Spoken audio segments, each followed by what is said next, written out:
सभी को दिल की गहराई से मेरा सादर प्रणाम। हम ये चुनाव अकेले नहीं जीते हैं, ये चुनाव आप सभी जीते हैं। आप सभी की संघर्ष की वजह से आज समाजवादी पार्टी देश की तीसरे नंबर की सबसे बड़ी पार्टी है।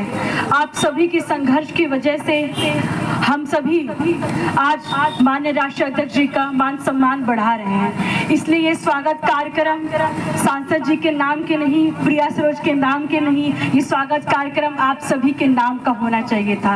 ये धन्यवाद कार्यक्रम आपके नाम का होना चाहिए था, क्योंकि ये धन्यवाद कार्यक्रम इसलिए होना चाहिए था क्योंकि आप सभी ने सपोर्ट किया, सहयोग किया और आशीर्वाद दिया, और आपके सहयोग से ही मैं सांसद बनी हूँ। इसलिए धन्यवाद कार्यक्रम आपके नाम का होना चाहिए। ये जीत आप सभी की जीत है, ये जीत संविधान की जीत है, ये जीत युवाओं की जीत है, ये जीत युवाओं की जीत है, किसानों की जीत है, पीडीए की जीत है, और ये जीत हर सभी की जीत है, उस व्यक्ति की जीत है जो संविधान और डॉक्टर भीमराव अम्बेडकर जी को मानते हैं। और मैं हर स्वागत कार्यक्रम में यही कहती हूँ, इस बार आपने न नेता चुना है, न सांसद चुना है, आप सभी ने बेटी और बहन चुना है। ये बेटी बहन हमेशा आपके कंधों के कंधा मिला के अपने देश का, अपने मशहूर लोकसभा का नाम रोशन करेगी। मैं आप सबसे ये कहूंगी कि हम सब ने चुनाव जीता है, लेकिन चुनाव जीतने के बाद भी एक बड़ा लक्ष्य अभी बाकी है, वो 2027 का, क्योंकि हमारा सपना यहाँ तक नहीं था हम सभी का कि चुनाव जीते। हम सबका सपना यही था कि माननीय राष्ट्रीय अध्यक्ष मुख्यमंत्री बने। तो हम सभी को इसके लिए बहुत मेहनत करना है और गली मोहल्ले जाके समझाना है। मैं आपसे ये भी कहूंगी कि आप सबने चुनाव में देखा होगा कि एक तरफ लोग थे जो संविधान को हटाने की बात करते और एक तरफ संविधान को बचाने की बात करते हैं। आप सोचिए, जब कोई नेता या सांसद कोई भी शपथ लेता, संविधान का शपथ लेता है, लेकिन ये भारतीय जनता पार्टी एक ऐसी पार्टी संविधान को नहीं मानते हैं, डॉक्टर भीमराव अम्बेडकर जी को नहीं मानते हैं। ये संविधान को इसलिए नहीं मानते हैं क्योंकि उनको पता है कि संविधान में लिखा है कि सभी धर्म जात के लोग को एक सम्मान देखा जाता है। संविधान में यह लिखा है चाहे लड़की चाहे लड़का हो एक सम्मान माना जाता है। लेकिन ये भारतीय जनता पार्टी एक ऐसी पार्टी है जो जात पात पे बिलीव करते हैं, जो छुआछूत पे बिलीव करते हैं। इसलिए चुनाव का समय आ जाता है तो आप सभी को लॉलीपॉप देते हैं, 5 के राशन के नाम पे वोट मांगते हैं। लेकिन ये एक ऐसी पार्टी है जो चुनाव के समय हम सबको नफरत के नाम पे बांट रहे थे, और एक समाजवादी की ऐसी पार्टी जो मोहब्बत की राजनीति करती है। आप ये समझिए, ये एक ऐसी पार्टी है जो हम लोगों को एकता खत्म करके हम लोग को नफरत के बीच में हम लोग को कहते हैं कि हिंदू खतरे में है। आप सोचिए, हिंदू खतरे में कैसे हो सकता है जब देश का प्रधानमंत्री, प्रेसिडेंट, प्राइम मिनिस्टर, मुख्यमंत्री सभी लोग हिंदू हैं। देश में हम हिंदू कैसे खतरे में हो सकते हैं?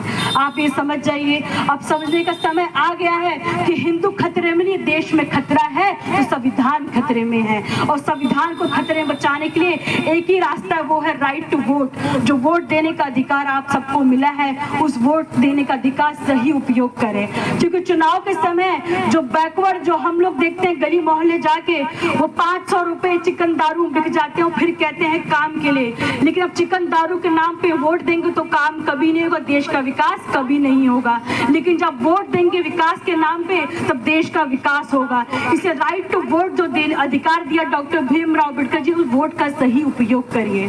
संविधान में तो बहुत कुछ लिखा है, right to vote, abolition of untouchability, कि कोई भी छुआछूत भेदभाव करता है तो उसको क्रिमिनल एक्ट माना जाता है, उसको इम्प्रिजमेंट हो सकता है। लेकिन आज भी हमारे गांव गली मोहल्ले हमारे लोग मछली शहर में लोग छुआछूत भेदभाव करते हैं, क्योंकि हम लोग को अपने हक और अधिकार के बारे में नहीं पता है। अगर हमको अपने हक और अधिकार के बारे में पता चल जाए तो किसी की हिम्मत नहीं होगी हमारे साथ छुआछूत भेदभाव कर सके। इसलिए अपने बच्चों को पढ़ाइए जरूर, पढ़ाई बहुत जरूरी है। और मैं मानती हूँ जिस दिन से जो लाइन लगती मंदिरों के बाहर, वो लाइन स्कूल के बाहर लग जाएगी, समझ जाइए हमारे देश का विकास होने वाला है। और जो छीने हुए अधिकार कभी भी आपको भीख में नहीं मिलते, उसको हासिल करना पड़ता है, उसके लड़ना पड़ता है। इसलिए ये सरकार जो भारतीय जनता पार्टी सरकार है, वो केवल बैकवर्डों की जो राइट्स है, अधिकार है, उसकी डकैती कर रहे हैं। और मैं आपको ये भी बताना चाहूंगी कि मैं अभी सांसद बन के आपके सबके बीच में खड़ी हूँ, लेकिन मैं खुश रहूंगी अगर आप मुझे बेटी और बहन करके बुलाइए, जिस तरह आप प्रत्याशी के समय बुलाते थे कि बिटिया और बहन आई है। मुझे बहुत खुशी होगी आप मुझे बेटी और बहन करके बुलाएंगे, सांसद ना करके बेटी बहन बुलाए, मुझे बहुत अच्छा लगेगा।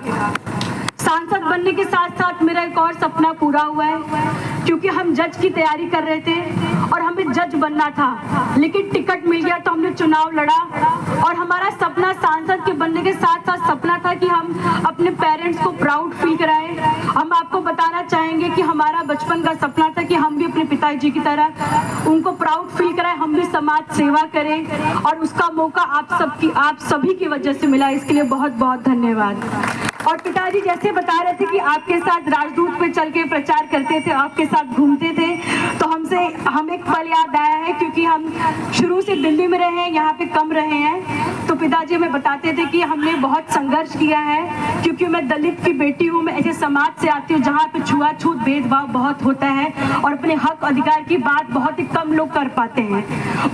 उसी सब भीड़ में से एक हमारे पिताजी भी हैं, जो बहुत ही गरीब परिवार से हैं, किसान के बेटे हैं। इसके बावजूद आज ये इस पद पे है क्योंकि ये संविधान पे विश्वास करते, डॉक्टर भीमराव अम्बेडकर जी को पूजते हैं।